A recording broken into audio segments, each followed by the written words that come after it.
Greetings, extraterrestrials, and welcome to History for Aliens, Roman History, Part 4, The Government of Rome. In this episode, we will gain a basic understanding on how elections work and how different positions inside the government during the Republic of Rome operate. First, we must begin with the cursus honorum. The cursus honorum in Roman politics was a mandatory sequence of political offices. So, in order to move on to the next office, you must first attain the previous office. You had to serve in a certain order before moving on to the next. It's like a level in a video game. You pass level 1, then you can move on to level 2. The underlined offices on the screen are not mandatory by law, but typically fall into this order because for whatever reason they just evolved that way. Any young man would start with either an abundance of money, 10 years of military service, or another form of public service like a local town mayor or something like that. The military service really should be underlined twice because very, very few people in Roman history and in Roman politics ever got to the higher up offices without serving some sort of experience in the military. So first there's the military experience / wealth / a lower level of public service. The next office is a quaestor, the next is an aedile or a tribune of the plebs, the next is a praetor, then a consul, then a governor, and then a censor. We'll talk about each of those in depth and what their duties and responsibilities were. When elected to the office of aedile, you start to be assigned lictors. We'll talk more about what lictors are later on as well. And when you get to the office of praetor, you start to hold a small amount of imperium or military power. If you get elected to any of these offices, you are automatically a part of the Senate for life. Unless you commit a crime or something, you're in there. You're good. You're set. So this brings us to the Senate. What is it? It's a group of around 300 to 600 members. Depending on what time in Roman history, the size of the Senate changed, and it would change naturally on its own, given that once you're in there for life. But typically, it began fairly small in Roman history. As you remember, during the regal period, it began with 100 members, then it was increased to 300, it'll be increased to 600, and at one point it'll even go as high as 1,000 members at the beginning of the empire. We already talked that the word pater in patrician is father. Same with the word senator. It means senile or old man. The Senate was typically seen as a group of old men, but really people of all ages served, the youngest being 30 and the oldest being as far as 90 if you were really lucky and lived a long life in antiquity. The Senate created laws. In order for a law to pass through the Senate, all it required was a simple majority of 50%.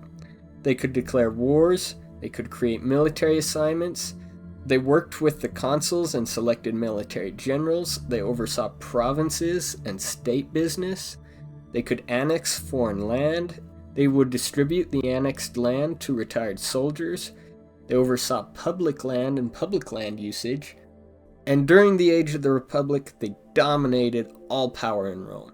If a law is created, it's done through the Senate. If you want something done, you go through the Senate.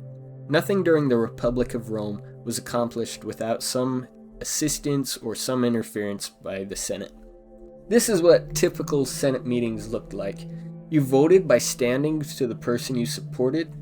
There were often loud debates over foreign policy and potential laws being created.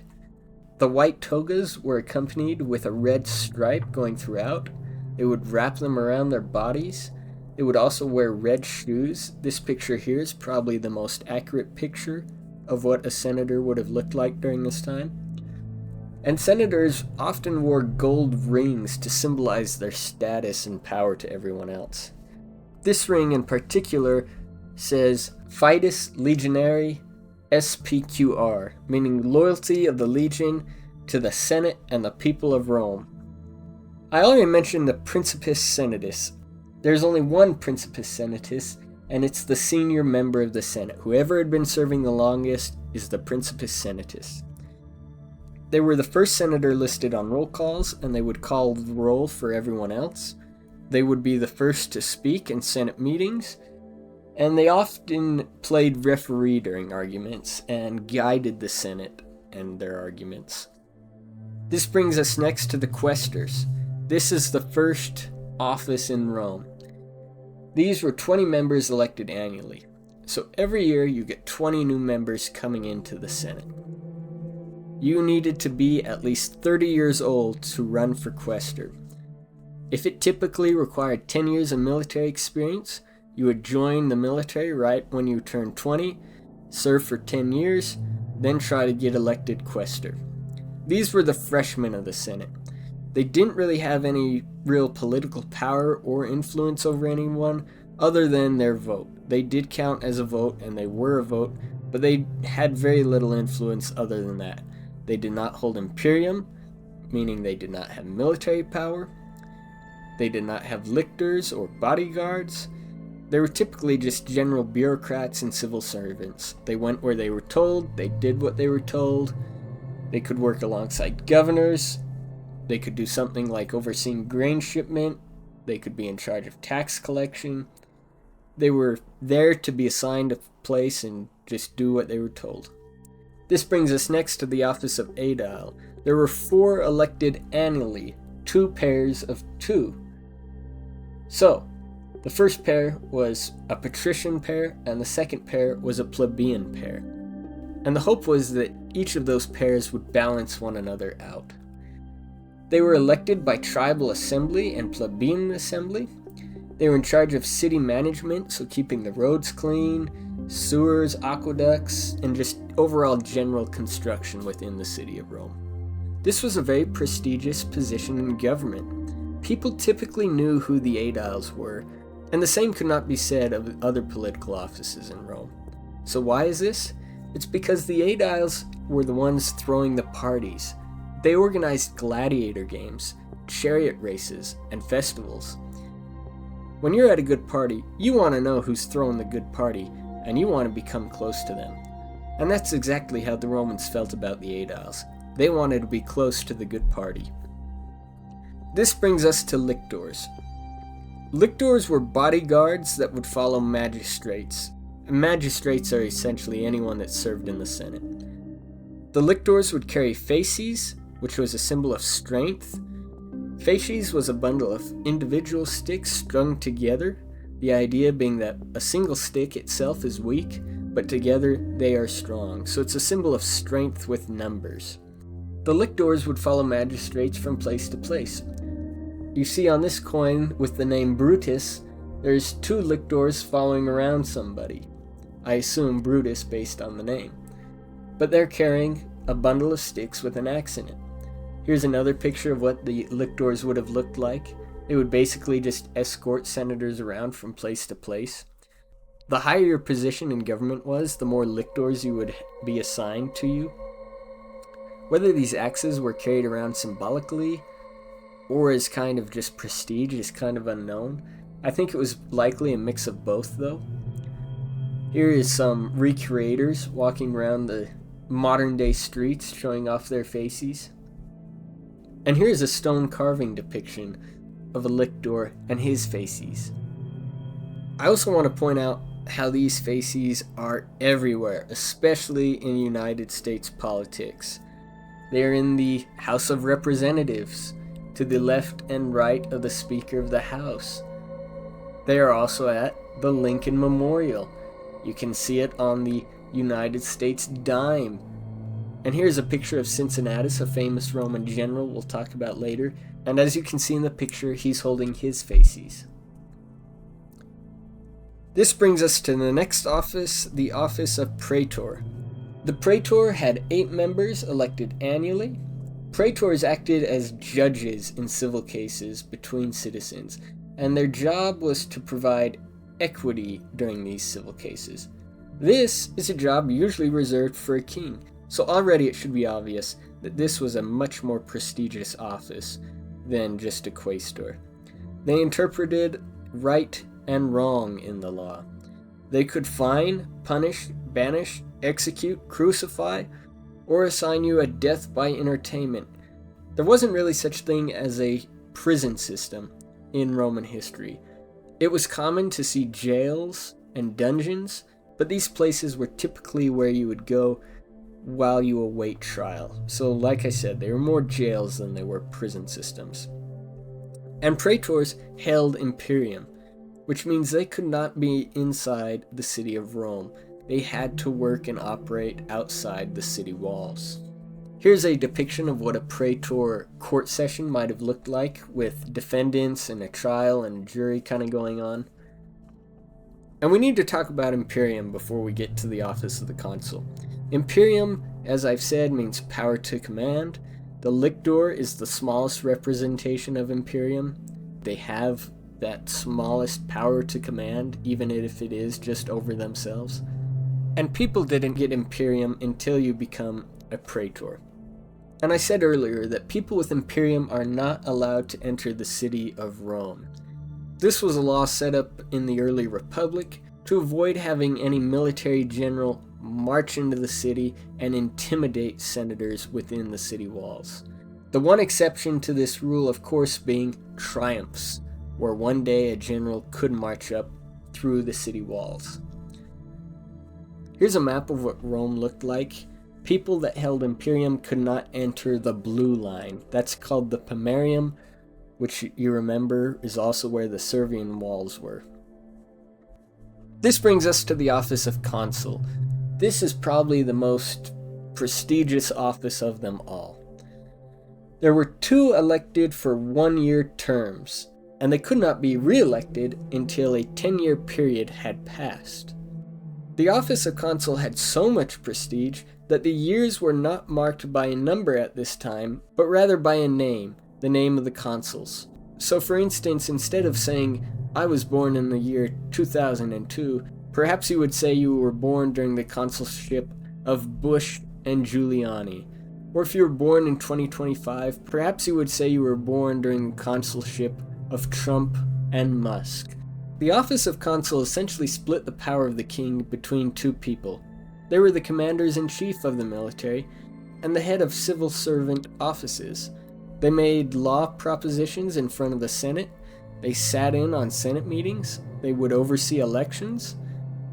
In the very simplest of explanations, the consulship was now the office of the extinct kings, 2 elected to work together for a year in order to avoid one getting more powerful than the other. They would keep each other in check. This brings us to the office of censor. There were 2 censors elected at 5-year terms, and they could not be elected twice, so once you're censor, you're done. Censors could censor people.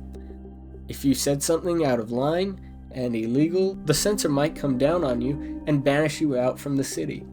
They were also in charge of running the census, which, if you remember, determined your social status and tax requirements, and they also oversaw the disbursement of state funds. This brings us to assemblies and elections. Roman citizenship was given to anyone who was born free and to Roman parents. Women enjoyed the full rights of citizenship except the right to run for office or vote. If a slave was freed, they were citizens, but could not run for office or vote because of the leftover social stigma that is associated with being a slave. There were 3 assemblies in Rome: the plebeian assembly, the tribal assembly, and the centuriate assembly. We'll talk about each of them now. The plebeian council, their main job was to elect tribune of the plebs and the plebeian aediles. And as you remember, the aediles oversaw festivals and games in Rome. They voted on legislation that's already been passed by the Senate, and most of the time, they didn't overturn anything. They typically just looked at the law, made sure it was fair for both plebeian and patrician, and passed it. They also created laws specifically for plebs called the plebiscita. They would eventually gain power to create laws for all citizens in the year 287 BCE, and we will talk about why that happened later on. This brings us to the tribune of the plebs. As I just said, these people were elected by the plebeian assembly. There were 10 elected for 1-year terms. Tribunes of the plebs would attend Senate meetings and could propose laws, and most importantly, they held veto power over the Senate. But they must be present at the Senate meeting in order to use that veto power. Veto literally means I forbid. So to yell out, I veto this bill, means I forbid this bill. Because tribunes had to be present at Senate meetings, they were almost always inside the city of Rome. Another interesting weird rule associated with the office of tribune of the plebs is that they could not be touched by anyone. They could touch other people, but they could not be touched by someone. This law was created in order to protect their physical safety from other people. This brings us to the tribal assembly.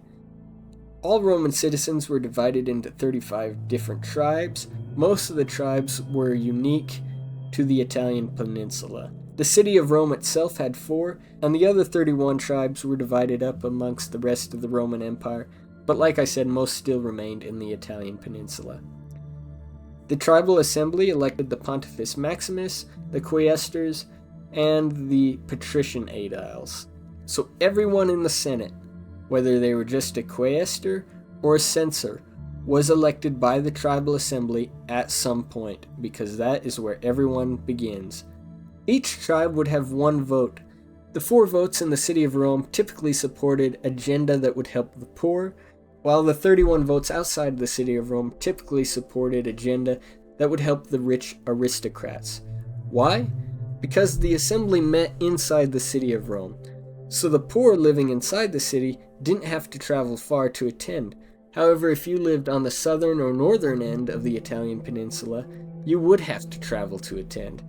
Traveling costs money, and as a result, typically only the middle and upper classes from distant tribes would be in attendance. This brings us to the centuriate assembly. Centuriate assemblies voted for consuls, senators, and praetors, so any position that held imperium was voted on by the centuriates.